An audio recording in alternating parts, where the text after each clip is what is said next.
তৃণমূল কংগ্রেসের 20 জন সাংসদ এনসিপিআই নামক আঞ্চলিক রাজনৈতিক দলে যোগ দিয়েছেন এমন খবর ছড়িয়ে পড়তেই দেশ জুড়ে আলোচনার ঝড় উঠে এসেছে। 2022 সালে পশ্চিমবঙ্গের হাওড়া জেলার আইনজীবী শিউলি কুণ্ডু ও তার স্বামী উত্তীয় কুণ্ডুর উদ্যোগে এনসিপিআই প্রতিষ্ঠা হয়। পশ্চিমবঙ্গে যাত্রা শুরু করলেও দলটি প্রথম নির্বাচনী লড়াইয়ে নামে 2023 সালের ত্রিপুরা বিধানসভা নির্বাচনে।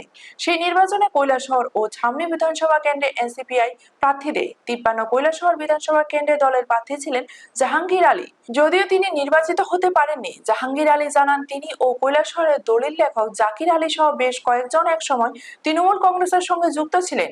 তবে ত্রিপুরায় তৃণমূলের সাংগঠনিক দায়িত্ব সুস্মিতা দেবের হাতে যাওয়ার পর মতপার্থক্যের জেরে তারা দল ছেড়ে 2022 সালের শেষ দিকে এনসিপিআই এ যোগ দেন। বর্তমানে তিনি দলের সাংগঠনিক কাজের সঙ্গে যুক্ত রয়েছেন বলে জানান। তৃণমূল কংগ্রেসের 20 জন সাংসদের এনসিপিআই এ যোগদানের সম্ভাবনা সম্পর্কে প্রশ্ন করা হলে জাহাঙ্গীর আলী বলেন, বিষয়টি নিয়ে নানা আলোচনা চলছে এবং আগামী 24 ঘন্টার মধ্যে পুরো চিত্র স্পষ্ট হয়ে যাবে। ব্যুরো রিপোর্ট, নিউজ তৎকাল 24। আপনার কি নাম? আমার নাম জাহাঙ্গীর আলী। আপনার বাড়ি কোন জায়গায়? আমার বাড়ি কৈলাসহর বিধানসভা কেন্দ্রের টিরাবাজার এলাকা। আপনি কি কোনো রাজনৈতিক দলের সাথে যুক্ত আছেন?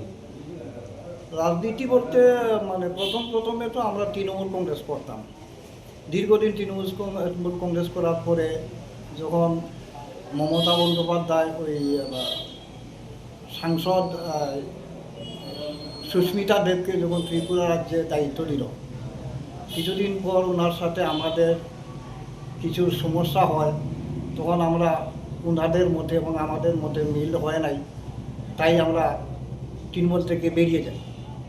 তারপর কিছুদিন পরে আমরা এনসিপিআই নামে একটি পার্টি আমাদের ত্রিপুরাতে কলকাতাতে তাদের মেইন মালিক যে চেয়ারম্যান শিউলি কুণ্ডু, ওনার মাধ্যমে 2-3 জন প্রতিনিধি ত্রিপুরাতে পাঠায়।